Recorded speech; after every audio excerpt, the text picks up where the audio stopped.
mempengaruhi dinamika penduduk. Jumlah penduduk dapat mengalami perubahan dari waktu ke waktu, yaitu bertambah atau berkurang. Dinamika penduduk atau perubahan jumlah penduduk dipengaruhi oleh 3 faktor, yaitu kelahiran atau natalitas, kematian atau mortalitas, dan migrasi atau perpindahan. Jumlah kelahiran dan kematian sangat menentukan dalam pertumbuhan penduduk Indonesia. Oleh karena itu, kita perlu mengetahui faktor-faktor yang mempengaruhi kelahiran, kematian, dan migrasi. Kelahiran atau natalitas bertambahnya jumlah penduduk suatu daerah, salah satunya adalah karena adanya kelahiran pada daerah tersebut. Tinggi rendahnya tingkat kelahiran dalam suatu kelompok penduduk tergantung pada struktur umur, penggunaan alat kontrasepsi, pengangguran, tingkat pendidikan, status pekerjaan wanita, serta pembangunan ekonomi.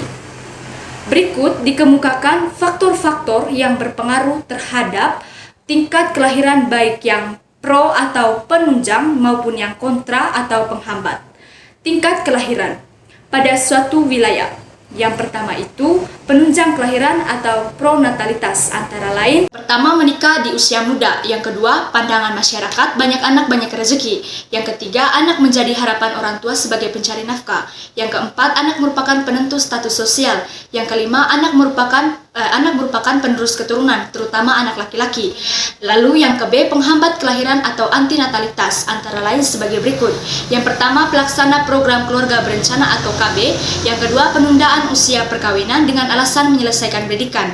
Yang ketiga, semakin banyak wanita karir. Yang kedua, kematian atau mortalitas. Faktor lain yang berpengaruh terhadap dinamika penduduk adalah tingkat kematian.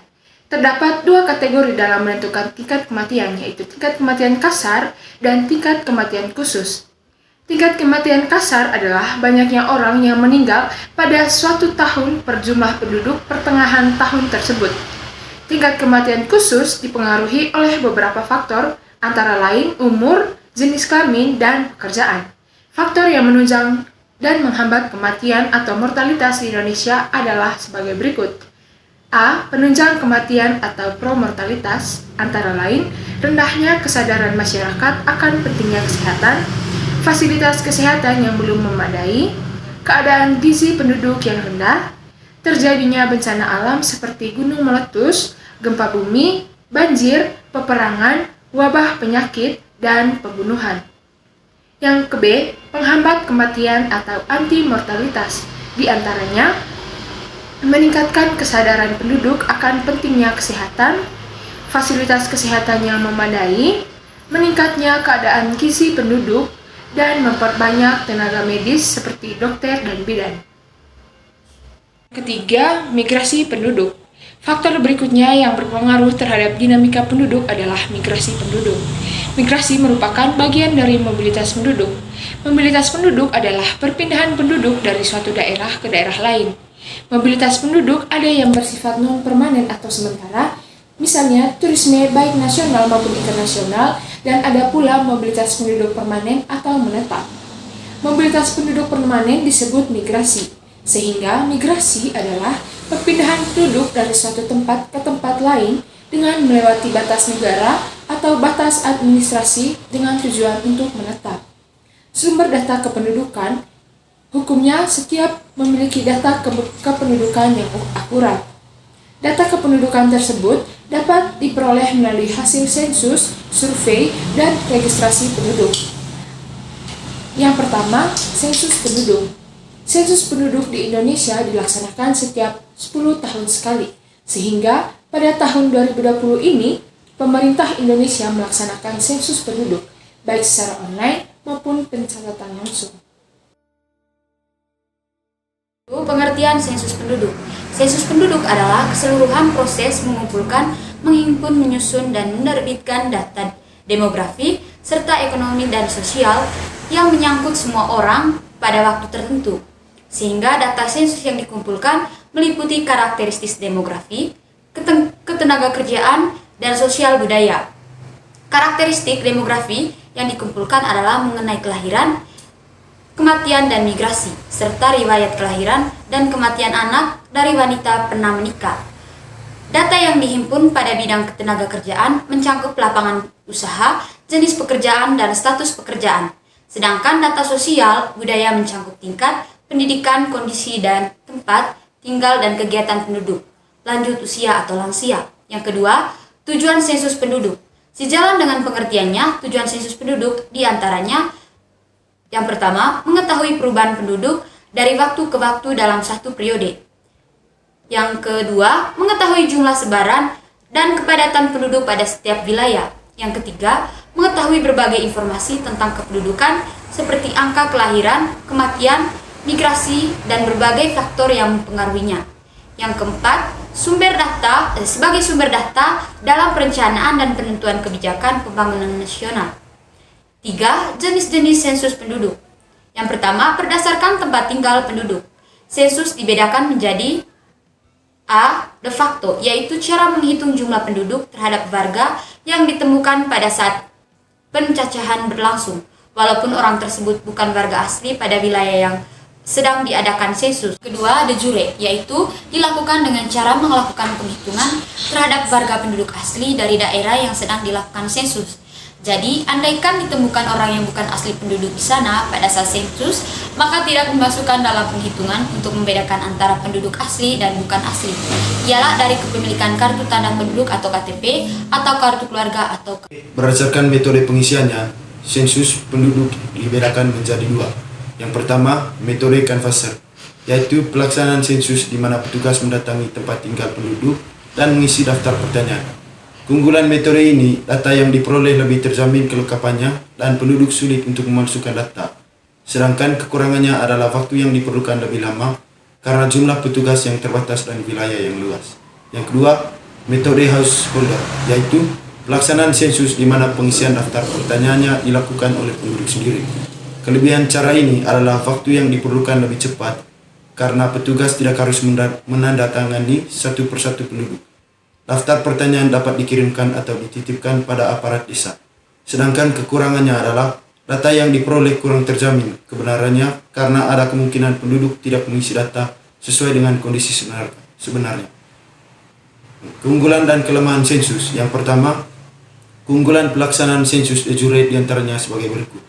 Jumlah penduduk yang tercatat adalah penduduk yang betul-betul memiliki bukti kependudukan secara sah dan dalam sistem pemerintahan. Yang kedua, pelaksanaan sensus tidak harus bersamaan waktunya dan serempak karena hanya penduduk yang memiliki bukti kependudukan yang disensus. Yang ketiga, kemungkinan terjadinya pencatat dua kali atau lebih pada penduduk yang sama dapat dihindari. B. Kelemahan pelaksanaan sensus de jure. Di antaranya sebagai berikut. Yang pertama, penduduk yang tidak memiliki bukti tanda kependudukan atau KTP tidak akan tercatat sebagai penduduk meskipun orang tersebut lahir dan tinggal di tempat tersebut. Jumlah penduduk yang tercatat tidak sesuai dengan jumlah penduduk yang sebenarnya. Data hasil sensus apabila digunakan untuk kepentingan perencanaan yang berkaitan dengan layanan publik dan tidak akurat.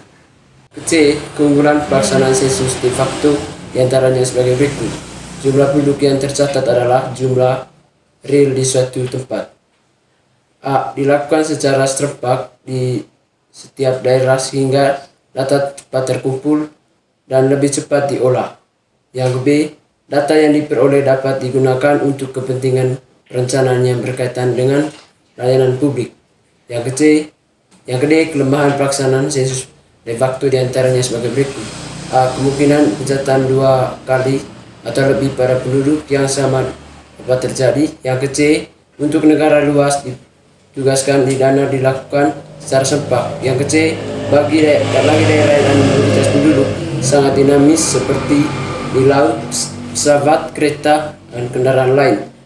Kemungkinan tercatat. B. Survei atau pengumpulan. Berikut adalah survei penduduk. Pengertian survei penduduk merupakan salah satu metode mengumpulkan data penduduk dalam beberapa peristiwa dan demografi atau ekonomi dengan cara penarikan simpel. Daerah mewakili karakter negara tersebut setelah ditetapkan sebagai kawasan yang luas. Baru dilakukan perhitungan terhadap seluruh responden yang di kawasan simpel survei itu. Contoh survei yang bisa dilakukan oleh Badan Pusat Statistik atau BPS di Indonesia antara lain yang A. Survei sosial dan ekonomi. Yang ke C. Registrasi penduduk. Registrasi penduduk merupakan kumpulan berbagai keterangan dari kejadian penting yang dialami oleh manusia, seperti data perkawinan, perceraian, perpindahan penduduk, dan kejadian-kejadian penting lainnya yang tertulis. Semua catatan itu pada akhirnya dikumpulkan dan dipergunakan sebagai sumber data resmi dalam perhitungan semua peristiwa demografi. Cakupan data yang diperoleh pada registrasi penduduk sangat bergantung pada kesadaran masyarakat untuk melaporkan kejadian yang vital terjadi dalam keluarga. Di negara-negara maju, pengumpulan data melalui registrasi umumnya tidak menemui masalah. Namun di negara-negara berkembang seperti Indonesia, umumnya data yang dicakup masih kurang lengkap karena banyak peristiwa yang tidak dilaporkan dan data kurang rinci sehingga kurang memadai untuk berbagai analisis kependudukan. Berikutnya adalah mobilitas penduduk. Pengertian dari mobilitas penduduk. Mobilitas penduduk merupakan perpindahan penduduk dari suatu wilayah atau geografis ke wilayah lainnya dalam jangkauan waktu tertentu. Dengan kata lain, mobilitas penduduk adalah gerak perpindahan penduduk dari satu unit geografis atau wilayah ke dalam unit geografis lainnya. Nah, mobilitas penduduk ini menjadi kajian yang penting karena dapat mencerminkan aktivitas masyarakat dalam suatu negara yang memiliki peranan dalam proses modernisasi. Adapun beberapa jenis-jenis mobilitas penduduk, nah secara garis besar, mobilitas penduduk ini dibagi menjadi dua, yaitu mobilitas vertikal dan juga mobilitas horizontal. Nah, mobilitas vertikal itu sendiri adalah semua gerakan penduduk dalam usaha perusahaan, perubahan status sosial, contohnya seorang buruh tani yang berganti pekerjaan menjadi pedagang termasuk gejala perubahan status sosial. Begitu pula seorang dokter gigi beralih pekerjaannya menjadi seorang aktor film juga termasuk mobilitas vertikal. Yang kedua ada mobilitas horizontal. Nah, mobilitas horizontal sendiri adalah semua gerakan penduduk yang melintas batas wilayah tertentu dalam periode waktu tertentu. Nah, batas wilayah yang umumnya adalah batas administrasi seperti provinsi, kabupaten, kecamatan, kelurahan, ataupun lain sebagainya. Mobilitas horizontal ini dibagi menjadi dua lagi, yaitu mobilitas permanen dan mobilitas non-permanen. Nah, mobilitas permanen ini atau migrasi adalah perpindahan penduduk dari suatu wilayah ke wilayah lain dengan maksud untuk menetap di daerah tersebut. Nah, mobilitas permanen secara garis besar dapat dibagi menjadi dua lagi, yaitu migrasi internasional dan migrasi dalam negeri. Migrasi internasional adalah perpindahan penduduk dari suatu negara ke negara lain. Sedangkan migrasi dalam negeri itu perpindahan penduduk di dalam suatu negara. Migrasi internasional dapat dibedakan menjadi tiga, yaitu imigrasi, emigrasi, dan juga remigrasi. Dalam migrasi dalam negeri memiliki pola yaitu transmigrasi, urbanisasi, dan ruralisasi.